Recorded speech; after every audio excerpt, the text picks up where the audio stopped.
नमस्कार, मैं हूं नवजोत। शाम के 5 बज चुके हैं। वक्त है आज का मुद्दा का। देशद्रोहियों और देशभक्तों को लेकर गदर बढ़ता जा रहा है। देश के अलग अलग शहरों में जहां कन्हैया की गिरफ्तारी के खिलाफ प्रदर्शन हुआ, वहीं देशद्रोहियों को कड़ी सजा की मांग को लेकर भी प्रदर्शन किए गए। राहुल गांधी और दिल्ली के मुख्यमंत्री केजरीवाल शिकायत लेकर राष्ट्रपति से मिले। उधर पटियाला हाउस कोर्ट में पत्रकारों की पिटाई और कन्हैया पर हमले के मामले में सुप्रीम कोर्ट ने 3 अलग अलग रिपोर्ट पेश की गई। कल दिल्ली पुलिस भी अपनी रिपोर्ट जमा करेगी।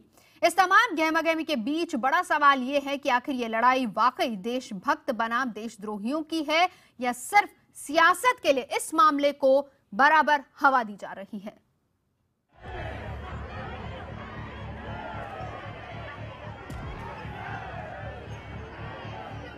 जेएनयू से सुलगी चिंगारी अब देश के अलग अलग हिस्सों में प्रदर्शन और मार्च की शक्ल ले चुकी है। देश के कई शहरों में जेएनयू छात्र संघ अध्यक्ष कन्हैया की गिरफ्तारी के खिलाफ और गिरफ्तारी को जायज ठहराते हुए प्रदर्शन हुए। छात्र और अलग अलग संगठनों के लोग सड़कों पर उतरे।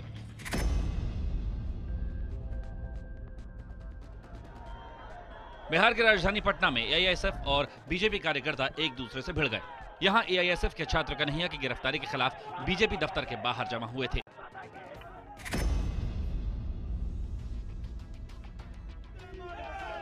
उधर जम्मू में भारतीय जनता युवा मोर्चा ने नारेबाजी कर राष्ट्र विरोधी नारे लगाने वालों के खिलाफ कार्रवाई की मांग की। जम्मू में ही वकीलों के संगठन यंग लॉयर्स एसोसिएशन ने खुद को बड़ा देशभक्त दिखाते हुए हाईकोर्ट परिसर में प्रदर्शन किया। और हम शो कर रहे हैं कि लॉयर जितने भी हैं जम्मू कश्मीर में, पूरे देश में, वो भारतवासी हैं और कोई भी एक्टिविटी जो देश के खिलाफ होगी वो सहन नहीं की जाएगी, इसका संज्ञान लिया जाएगा और हम प्रोटेस्ट करते रहेंगे इस बात में। कोलकाता की जादवपुर यूनिवर्सिटी में जेएनयू के समर्थन में नारे लगे। यहां all India democratic student organisation और एसएफआई के छात्रों ने मार्च निकाला। इसके जवाब में कोलकाता में ही एबीवीपी ने भी जेएनयू के खिलाफ प्रदर्शन किया।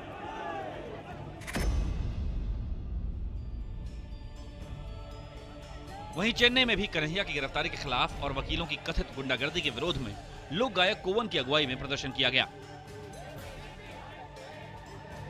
इस दौरान पुलिस ने प्रदर्शनकारियों को हिरासत में भी लिया।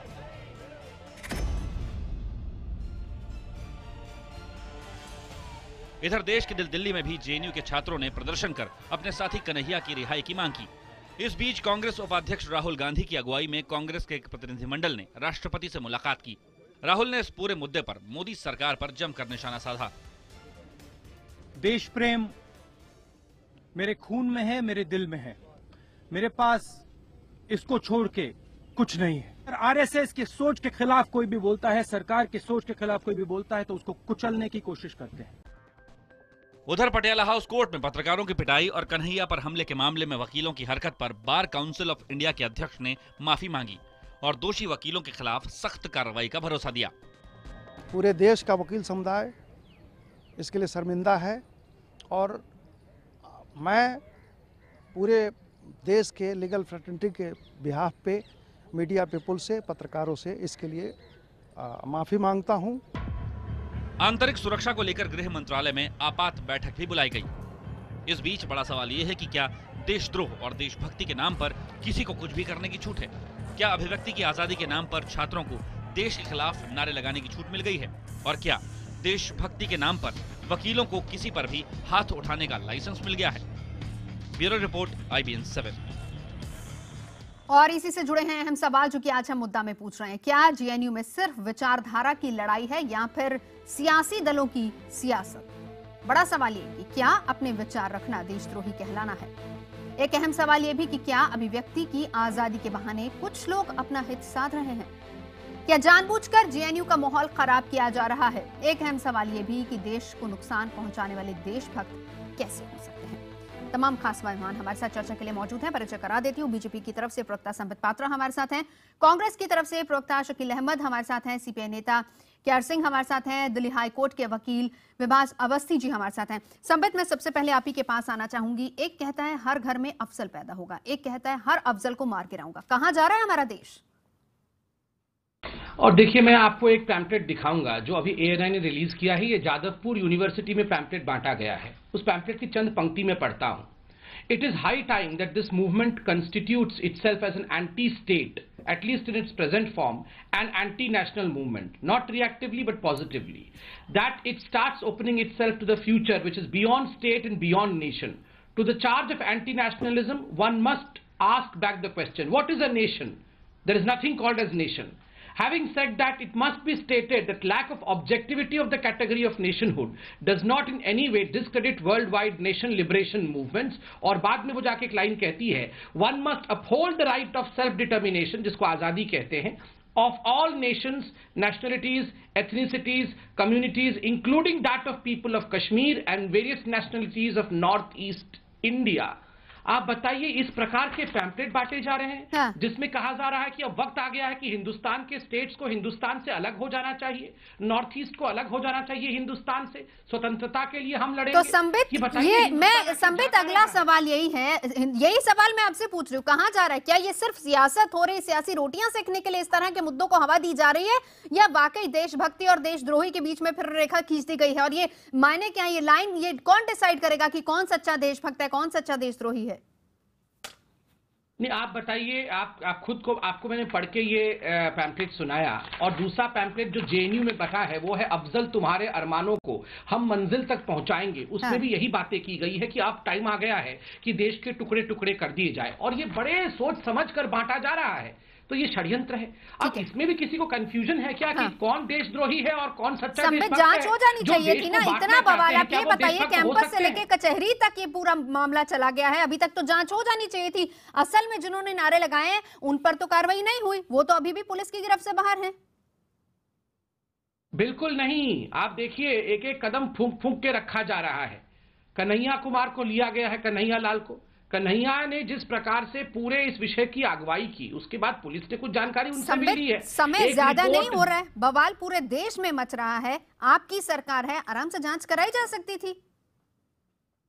नहीं, जांच तो हो ही रहा है, ये कोई आज का विषय नहीं है। देखिए नवजोत जी, 3-4 साल से ये हो रहा है, ये अंदर खाते होता था और कोई इसे रिपोर्ट नहीं करता था, कोई पॉलिटिकल पार्टी इस पे आवाज नहीं उठाती थी, केवल एबीवीपी और भारतीय जनता पार्टी इस पे कहती थी। पहली बार ये वीडियो देश के सामने आया है, स्वाभाविक रूप से उसके प्रतिक्रिया स्वरूप पूरे देश में एक आक्रोश का माहौल बना है। अब आप बताइए, किसी प्रकार का कंफ्यूजन शेष रह गया है क्या? ठीक है डॉक्टर केआर सिंह, अभिव्यक्ति की आजादी का मतलब ये है कि आप कुछ भी बोल देंगे? देखिए, अभिव्यक्ति की आज़ादी का मतलब ये नहीं है कि हम कुछ भी बोल दें। ऐसा है, ये जो लोग कर रहे हैं, इन लोगों को यही खुद करा रहे हैं, ऐसा कुछ नहीं है। आप ये बताइए, जब यूनिवर्सिटी में पर्चे बांटे जा रहे हैं तो क्यों नहीं उनको पकड़ा गया? बांटते हुए को क्यों नहीं पकड़ा? क्यों नहीं उसकी फुटेज जो है जारी की गई कि ये आदमी बांट रहा है? क्या आज भी जो है वामपंथी विचारधारा के लोग बांट रहे हैं इन पर्चों को? पर ये बिल्कुल गलत है, ये एक साजिश है, और ये साजिश के तहत इसको बदनाम किया जा रहा है यूनिवर्सिटी को। कौन बदनाम कर रहा है? तो हर बार कहाँ हो रहा है? तो क्या वामपंथी बांटते हैं इस चीज को? ये बदनाम कर रहे हैं ये लोग, जो ये साजिश के तहत हो रहा है। इस साजिश का पता लगाना चाहिए। इन्होंने जो है एकदम से कन्हैया को जो है टारगेट बना दिया है। ये टारगेट बना, ये हमको बदनाम इसलिए किया जा रहा है कि हम सच्चाई की तरफ जाते हैं, इनके जो है कारनामे हैं उनको उजागर करते हैं, इसलिए ये जो है हमको बदनाम करने के लिए ये टारगेट बनाया गया है। संबित, नवजोत जी, मुझे बड़ा आश्चर्य हो रहा है, ये जो सीपीआई के नेता बैठे हैं इनसे पूछिए, कोई आज पहली बार हम डिबेट करने नहीं आए हैं। आप ही के जो छात्र वृंद है लेफ्ट से, उन्होंने, और खुद कन्हैया जो कि हमारे साथ डिबेट में बैठ चुका है, उसने एक्सेप्ट किया है कि इस प्रकार की पैम्पलेट उन्होंने बांटा है। और जिस प्रकार का पोस्टर लगा है, judicial killing of Afzal Guru and मकबूल भट्ट और कश्मीर की आजादी, तुम्हारे लेफ्ट के लोगों ने कारनामों को देख करके तुम्हारे एबीवी के लड़के जो है, चिल्लाइए, अरे तुम्हारे एबीवी के जो लोग हैं वो जो है छोड़ करके भाग रहे हैं। आपके कारनामों को देख करके आप अपने कारनामों को छिपाने के लिए ऐसा कर रहे हैं। आप अपने कारनामों को छिपाने के लिए ये जो है इस तरह की साजिश रचते हैं। आपके लोग भाग रहे हैं छोड़ करके, आपके यूनिवर्सिटी के लोग भागे, तीन हमारे नौजवान जो है भाग करके आपके बीच में से आए हैं इधर को। आप लोग देशद्रोही हैं क्या? देशद्रोह का काम कर रहे हैं, ये पूरा हिंदुस्तान आज देख रहा है। ये पोस्टर आप ही लोगों ने बांटा, आपके नेता तो मान रहे हैं। आप क्या बोल रहे हैं कि किसने बांटा? किसने बांटा? ये 3 वर्षों से लगातार ये जो बरसी बनाई जा रही है अफजल गुरु का, अफजल गुरु कोई देशभक्त है? अफजल गुरु कोई देशभक्त है जो बरसी बना रहे हैं? किसने कहा आपसे कि हमारे लोग मान रहे हैं? अरे आप मनगढ़ंत बोल रहे हैं। नहीं, आप ये बताइए 3 वर्षों से अफजल गुरु की बरसी मना रहे हैं या नहीं मना रहे हैं? आप बिल्कुल मनगढ़ंत बोल रहे हैं, आप झूठ बोल रहे हैं, आपके पास झूठ का नहीं करती है है आपके पास। ये बताइए ये 3 वर्षों से अफजल गुरु के जो सेलिब्रेशंस चल रहे हैं ये कौन मना रहा है कैंपस के अंदर? कौन मना रहा है? ये सीपीआई के लोग मना रहे हैं, ये सीपीआई के मना रहे हैं, ये आप मना रहे हैं, ये लेफ्ट, ये आपकी जब आप यहाँ सीपीआई का नहीं मना रहे, देखिए उल्टा कश्मीर में आप जो है उसी हालत हो रही है। गुट के साथ जो है काम कर रहे हैं। देखिए देशद्रोही जब पकड़े गए हैं किस प्रकार से के साथ सरकार बना रहे हैं, और आप जो है यहाँ पर जो है ये कह रहे हैं। अरे छोड़िए सरकार किसके साथ बना रहे हैं? अरे आप हम पहले ये बोलिए आप ये देशद्रोह क्यों कर रहे हैं? आपके लोग तो खुद बोल रहे हैं कि ये पैम्फलेट बांट रहे हैं। मैं राघव को इंटरप्ट करना चाहूंगी। तो खुद बोल रहे हैं राघव हमारे साथ स्टूडियो में मौजूद हैं। राघव, क्या आजादी मिल जाती है? आप देशभक्ति की परिभाषा इस तरीके से देंगे कि पत्रकार वहां पर आए और फिर उसके बाद आप पत्रकारों पर हाथ उठाएं? देखिए, जो जहां तक पत्रकारों पर हाथ उठाने का मुद्दा है वहां पे मुझे नहीं लगता कोई भी, मुझे ऐसा नहीं लगता कि कोई भी हम में से ऐसा है जो कानून को अपने हाथ में लेने के पक्ष में होगा, उसके समर्थन वो लिया गया ना, लेकिन नहीं वो लिया गया। लेकिन उसका प्रश्न जो है आप भारतीय जनता पार्टी या मुझसे क्यों पूछ रहे हैं? आप उनसे पूछिए जो लोग उस टाइम पर थे वहां पे। नहीं, वो लिया गया। इसकी जवाबदेही आप हम पे क्यों बना रहे हैं? इस देश में आरोपी है उसके सारे फोटोग्राफ राजनाथ सिंह के साथ है, निर्मला सीतारमण के साथ हैं, कैलाश विजयवर्गीय के साथ वो तमाम तस्वीरें हैं। मैं किसी के भी साथ खिंचवा सकता हूं। नहीं तो फिर क्यों ना आप पर सवाल उठाया जाए? फोटोग्राफ जो है मैं किसी के भी साथ खिंचवा सकता हूं, उसका ये मतलब नहीं है कि उस व्यक्ति के साथ मेरा कोई संबंध है या वो मेरी पार्टी या संगठन का कोई ऑफिस बेरर है। इसमें जो चीज समझने वाली है, जो अभिव्यक्ति की आजादी की बात करें, उनको मैं समझाना चाहूंगा कि इस देश में अभिव्यक्ति की आजादी एब्सोल्यूट नहीं है। और वो क्यों नहीं है? क्योंकि जवाहरलाल नेहरू ने फर्स्ट अमेंडमेंट 1951 के थ्रू अभिव्यक्ति की आजादी पर रीजनेबल रिस्ट्रिक्शन लगाए हैं, जिसमें एग्जिस्टिंग लॉ इंक्लूडेड है। एग्जिस्टिंग लॉ में सेडेशन लॉ भी आता है। तो यदि सेडेशन लॉ इन लोगों पर लगाया गया है तो ये तो रूल ऑफ लॉ का पालन हो रहा है। जहां तक हमारे देश के वामपंथियों का प्रश्न है, उस पर मैं ये दावे के साथ कहना चाहूंगा कि यदि आप इनका इतिहास उठा के देखेंगे तो उसमें आपको देशद्रोह के सिवा कुछ नहीं मिलेगा। आप इसको देशभक्ति कहेंगे? देशद्रोही वो उनके साथ मौजूद है, उसके बाद वही पत्रकारों को मारते और फिर उसके बाद कहते हैं अगर हमारे पे कोई हाथ उठाएगा तो हम तो आगे से जवाब देंगे। मुझे लेकिन ये मैडम ये बात समझ में नहीं आ रही कि कौन है प्रश्न जो है हमसे पूछ रही है। देश की आजादी में जो है मैं वकील बिरादरी को रिप्रेजेंट कर रहा हूं, वकील बिरादरी के सदस्य को मैं रिप्रेजेंट नहीं करता हूं। इसमें जो समझने वाली बात है, और ये हम लोगों का मत है, यदि कोई भी कानून अपने हाथ में लेता है तो उसके साथ उसके ऊपर कार्रवाई करनी चाहिए। कार्रवाई हुई नहीं ना अभी तक? परंतु अभी तक हुई नहीं ना? नहीं, कार्रवाई आश्वासन ठीक है, आश्वासन दिया जा रहा है कि अगर जो भी दोषी पाया जाएगा उसकी सदस्यता को रद्द किया जाएगा, लेकिन कार्रवाई हुई क्या इसके बाद? अब वो एक लंबी प्रक्रिया होगी, आप कमेटी बनाएंगे, जांच का विषय होगा, फिर उसके बाद जब रिजल्ट आएगा उसके बाद हमारे देश की जो कानून व्यवस्था है, एडमिनिस्ट्रेटिव लॉ का एक सिद्धांत है Audi alteram partum.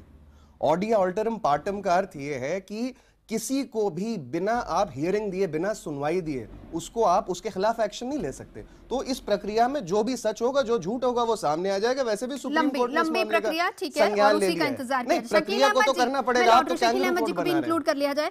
Shakeel Ahmad जी, आज हमने देखा कि शिकायत लेकर आप और कांग्रेस डेलीगेशन पूरा राष्ट्रपति के पास पहुंचा था और वहां से निकलते ही जब पत्रकारों से मुखातिब हुए राहुल गांधी, उन्होंने कहा मैं सच्चा देशभक्त हूं। भाई, आप लोगों ने तो देश को आजादी दिलाई है, आज ये नौबत कहां से आ गई कि राहुल गांधी को ये बताना पड़ रहा है कि मैं सच्चा देशभक्त हूं? मैडम, दो बात बहुत ही साफ और सफाई से क्लैरिटी के साथ मैं कहना चाहता हूं। और जाहिर सी बात है कि देश प्रेम को लेकर के, देश में राष्ट्रीय आंदोलनों को लेकर के और देश की आज़ादी को लेकर के इतिहास लिखे जाएंगे, इतिहास रचे जाएंगे या इतिहास के बारे में बताया जाएगा, तो उसमें कुछ चीज़ें बड़ी साफ होंगी। और वो ये साफ होगी कि ब्रिटिश साम्राज्यवाद के खिलाफ कांग्रेस पार्टी रही है और उसने अपने कार्यक्रमों को चलाया, देश की आज़ादी दिलाई है। लेकिन ब्रिटिश साम्राज्यवाद के पक्ष में 1942 के आंदोलन में भारतीय जनता पार्टी तो नहीं थी उस वक्त, लेकिन आरएसएस का क्या रोल है, राइटिंग्स में लिखी हुई चीजें हैं। इसलिए इतिहास में अगर आप जाइएगा तो देश उस वक्त के देशद्रोह का, आपने मुझे बोलने दिए, उस वक्त के डेफिनेशन के हिसाब से जो देशद्रोह का मामला है, तो उस वक्त देशद्रोह ब्रिटिश साम्राज्य के साथ घालमेल कौन कर रहा था? ये सारी बातें आ चुकी हैं और ये बहस का मुद्दा है। सवाल ये है, और इसको समझना चाहिए कि आज की परिस्थिति में यूनिवर्सिटी कैंपसेस के अंदर डिफरेंट विचारधारा हैं। ये कोई जरूरी नहीं कि हर विचारधारा के साथ आदमी की सहमति हो। असहमति है, असहमति रहेगी और देश विरोधी कोई नारे लगाएगा उसके खिलाफ भी हम रहेंगे। राहुल गांधी को लेकिन क्या जिस तरह जरूरत का पड़ी है आचार कहने की और मैं जिस तरह सच्चा का देशभक्त आचार, हूं? जिस तरह का दोहरा चरित्र भारतीय जनता पार्टी और उसकी सरकार ने पिछले एक हफ्ते में पेश किया है, वो उस दोहरा चरित्र का प्रमाण है। यदि वे इतिहास उठाना चाहते हैं तो इतिहास से देख के मुझे बताइए कि जिन वामपंथियों के साथ आज वो गलबनियां ले रहे हैं उनका क्या रोल था फ्रीडम स्ट्रगल में? वो तो हिंदुस्तान को मल्टीनेशनल स्टेट बताते रहे हैं, ना वो नेशन में विश्वास रखते हैं, ना स्टेट में विश्वास रखते हैं। वो मास्को और बेजिंग से जो है इंस्ट्रक्शन लेते हैं, उनके साथ बैठ के आज देशभक्ति का हमको पाठ पढ़ाने आए हैं।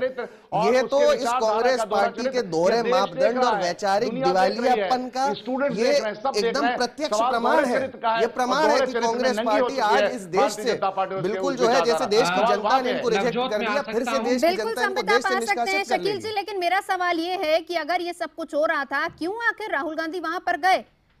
आपको कूदने की क्या जरूरत है? आपको ऐसा नहीं लगता है कि आपके वहां जाने से माहौल और ज्यादा बिगड़ गया? सवाल ये क्यों नहीं जाएंगे, सवाल ये है कि जवाहरलाल नेहरू विश्वविद्यालय भी वो जाते रहे जवाहरलाल नेहरू विश्वविद्यालय तो आउटसोर्स कर दिया गया क्योंकि कांग्रेस की कोई विचारधारा नहीं है। पूरे देश को मालूम है कि कांग्रेस के राष्ट्रद्रोह के सिवा कोई विचारधारा नहीं। कि किस तरह से उन्होंने अपनी बातें रखी हैं। वेमुला के केस में जो दलित हत्या में ये लोग खड़ा करके उनको इलेक्शन हरवाया था। बताइए देश को इतिहास बताइए, जनता सब जानती है, उसको बरगलाइए मत। होगा जहां पे नवजोत जी सवाल बीजेपी से पूछा जा रहा है, बीजेपी उत्तर दे सकती है। संबित, मैं आपको बहुत देर से बोल रहा हूं, आप रखिए अपनी बात। ठीक है शकील जी, सुन नहीं पा रहा हूं क्या हो रहा है वहां, इतना कमोशन हो रहा है कि मैं पता ही नहीं चल रहा है क्या हो रहा है। शकील जी, संबित बोलिए। आप सुन तो लीजिए। देखिए शकील जी रुकिए, मैं लौट रही हूं। आप नवजोत जी इनकी स्पीच करवा लीजिए, इनकी स्पीच करवा लीजिए। पन्नों में आपका चरित्र सामने है और आज भी आपका चरित्र सामने आ चुका है। मैं ऐसे नहीं बोल सकता ना, आप या तो उनसे बुलवा लीजिए या हमसे पूछ लीजिए। संबित, नंबर 1, देखिए आप नवजोत जी, आपको भी एक सेंटेंस ठीक करने की आवश्यकता है। आपने अभी पूछा शकील जी से कि आप लोगों ने देश को आजादी दिलाई, और शकील जी छाती पीट पीट के कह रहे थे कि उन लोगों ने आजादी दिलाई। मैं तो एक सिंपल सवाल पूछ रहा हूं, हिंदुस्तान भी सुने, सोनिया गांधी कौन से जिले से लड़ रही थी? स्वतंत्रता संग्राम के युद्ध को आदरणीय सोनिया गांधी जी, उनके माताजी और उनके पिताजी कौन से जिले से लड़ रहे थे? अरे भाई साहब, सोनिया गांधी जी के माताजी के पिताजी तो फासिस्ट थे, सोनिया गांधी जी के, ये सबको पता है, इतिहास में विदित है। सुन लीजिए, आप फासिज्म के खिलाफ लड़ाई करने के बाद इस प्रकार से डिबेट नहीं हो पाएगा, इस प्रकार से डिबेट नहीं होगा। मैं बीच में नहीं बोल रहा था, नहीं तो ऐसे आवाज नहीं आ पाएगी और हम डिबेट को आगे नहीं बढ़ा पाएंगे। इतिहास तो सुनिए संबित क्या कह रहा है। नवजोत जी, आपसे एक निवेदन है कि किसी के बीच में मैं नहीं बोल रहा। ये निवेदन संबित मैं कर चुकी हूँ, मैं अपनी तरफ से निवेदन कर चुकी हूँ। संबित आप बोलिए। शकील जी, आप बोल रहे थे, आपको किसने दी थी वो? शकील जी, मैं रिक्वेस्ट कर रही हूँ आपसे। शकील जी, मैं रिक्वेस्ट कर रही हूँ आपसे। नहीं बोल रहा था, इस प्रकार से डिबेट नहीं हो सकता है। नवजोत जी, फिर आप इस डिबेट को समाप्त कर दीजिए। इस प्रकार से डिबेट नहीं हो सकता है, ये डिबेट ऐसे कोई लाभ नहीं है। अगर सब लोग एक साथ बोलेंगे, इस डिबेट का कोई औचित्य नहीं है, कोई भी शो नहीं देखेगा। शकील जी, में नहीं बोल रहे। मेरी आवाज अगर आप तक आ रही, मैं बोल रही हूँ, मैं रिक्वेस्ट कर रही हूँ, मैं रिक्वेस्ट कर रही हूँ। शकील जी सुनिए जरा, बाकी लोगों को भी सुनिए, एक एक करके बोलिए। बोलिए। ठीक है संबित, आप अपनी बात रखिए। शकील जी अब रुकिए जरा, संबित बात रख ले, फिर मैं आपके पास आती हूँ। संबित, देखिए, मेरा सिर्फ इतना कहना है, ये जो हर दिन कहा जाता है कि हम स्वतंत्रता संग्रामी पार्टी हैं और हमने हिंदुस्तान को स्वतंत्रता दिलाया, मैं आपसे सिर्फ इतना पूछता हूं, हमारे पूर्वज, मेरे दादा, मेरे परदादा जो हिंदुस्तानी थे, वो किसके खिलाफ लड़ रहे थे? वो सोनिया गांधी जी के माता पिता और सोनिया गांधी जी के दादा परदादा के खिलाफ तो लड़ रहे थे। और किसके खिलाफ लड़ रहे थे आप बताइए? खुद कांग्रेस दर्शन जो मैगजीन इनकी है, संजय निरुपम जी ने क्या लिखा कि सोनिया गांधी जी तो माओइस्ट परिवार से हैं, वो तो मुसोलिनी की परिवार से है, वो तो एक डिक्टेटोरियल परिवार से है। ये तो मैं नहीं कह रहा हूं, ये खुद जो है कांग्रेस की पत्रिका ने कहा है कि वो मुसोलिनी की परिवार के हैं, और हम तो लड़ ही रहे थे उस वैसे परिवार के खिलाफ। तो प्लीज ये भ्रम मत फैलाइए आप उठपटांग बात बोलते रहिए, दूसरी बात जवाब मैं नहीं दूं। नहीं, ये नहीं चल सकता ना। अरे वो तो मुखर्जी जी की बेटी है, इसमें क्या बुराई है? ये नहीं चल सकता। आप जवाब दें, खुद आप लोगों ने कहा, छोड़ दीजिए, आजादी की लड़ाई में नाम दें, शांत हो जाइए। अरे शांत हो जाइए, शांत हो जाइए, तबीयत खराब हो जाएगी। क्या अटल बिहारी वाजपेयी देखिए, आंदोलन, शांत हो जाइए, तबीयत खराब हो जाएगी। सुन लीजिए, आपने कहा कि जो पॉलिटिक्स होता है, जो यूनिवर्सिटीज होती हैं, उसमें भिन्न भिन्न विचारधाराएं होती है, सबके लिए स्थान होना चाहिए। बिल्कुल सही कहा, मगर ये भिन्न विचारधारा का मतलब ये होता है कि अफजल गुरु के सपने को हम आगे बढ़ाएंगे, हिंदुस्तान के हम 1000 टुकड़े कर देंगे। ये भिन्न विचारधारा है। ये कांग्रेस का विचारधारा हो सकता है भाई साहब, ये हमारी विचारधारा नहीं है कि हिंदुस्तान को 100 टुकड़े में बांट देना है। और अंत में एक बात मैं कहना चाहता हूं, देखिए, सुनिए। पाकिस्तान में अभी से 15 दिन पहले एक युवक जो कि विराट कोहली का बहुत बड़ा फैन था, उसने हिंदुस्तान का झंडा फहराया, उसको अरेस्ट किया गया और 10 साल की सजा हो गई। जो पाकिस्तान के राहुल गांधी है, मतलब बिलावल भुट्टो, वो जाके बैठे क्या धरने पे? बिल्कुल नहीं। अगर हमारे देश में जो बिलावल भुट्टो है, राहुल गांधी, वो हर चीज में जाके धरने पे बैठ जाते हैं हिंदुस्तान के मामले में। ये बुलावल भुट्टो जो हिंदुस्तान का ये सुधरेगा। मैं शकील जी लौट आप कांग्रेस दर्शन पढ़िए, आप कांग्रेस दर्शन पढ़िए। केआर सिंह जी, मैं शकील जी, आप थोड़ा कांग्रेस दर्शन पढ़िए, सोनिया जी के बारे में जान जाएंगे आप। नहीं, आप पढ़िए। मेरा सवाल आपसे है, अपने जो आपकी पार्टी के पूर्वजों का रोल पढ़िए। पहले मेरी समझ में जब आएगा, जब ये बंद हो जाएंगे। मेरा सवाल एक आपसे है, क्या इस पूरे मुद्दे को सियासी हवा दी जा रही है? जी बिल्कुल सियासी हवा दी जा रही है, क्योंकि 4-5 स्टेटों में चुनाव होने वाला है। इसी वजह से ये जो है, इन्होंने इसको मुद्दा बनाया है। तो कौन दे रहा है और मैं आपको बता दूं, जो ये नारेबाजी कौन कर रहा है, कौन कर रहा था ये नारेबाजी? हम कर रहे थे। कौन दे रहा है? हिंदुस्तान के 100 टुकड़े होंगे इंशाअल्लाह। नारेबाजी तुम्हारे लोग कर रहे थे। नारेबाजी तुम्हारे लोग कर रहे थे। कौन तुम्हारे लोग कर रहे थे? बताइए, जब पकड़े गए तो तुम्हारे लोग कर रहे थे। कम्युनिस्ट देश के संविधान में, सुनिए पहले बात सुनिए, कम्युनिस्ट देश के संविधान में, देश की लोकतंत्र में, देश की जनहित में देशद्रोहियों को बहुत सुन लिया है। देशद्रोहियों को सुनने की हमारी क्षमता समाप्त हो गई है। अब आपको नहीं सुनेंगे, ना बोलने देंगे। रोहित वेमुला को मरवा दिया, ये तुम्हारी साजिश है। बिल्कुल नहीं, देशद्रोहियों को सुनने की क्षमता नहीं रखनी चाहिए। हमारे विचारधारा में क्या है कि कोई देशद्रोही बोले तो उनको रोकना, उनको बोलने मत दो, देश को टुकड़े में बांटने मत दो। ये हमारी विचारधारा है। इस मुल्क में डाइवर्सिटी है, उस डाइवर्सिटी को मानिए। क्या बात कर रहे हैं, किससे कह रहे हैं आप?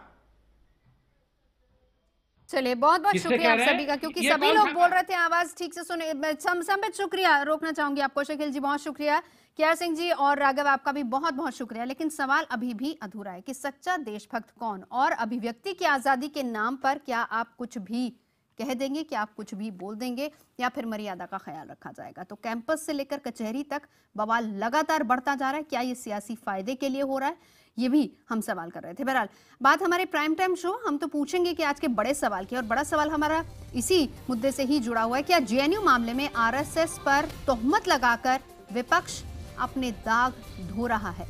इस बड़े मुद्दे पर हम करेंगे बड़ी बहस। आप अपनी राय दे सकते हैं। आप अपनी राय #HTP और #गद्दारों पर गदर पर दे सकते हैं। हम आपके सवाल पूछेंगे अपने इस खास शो में रात 8 बजे।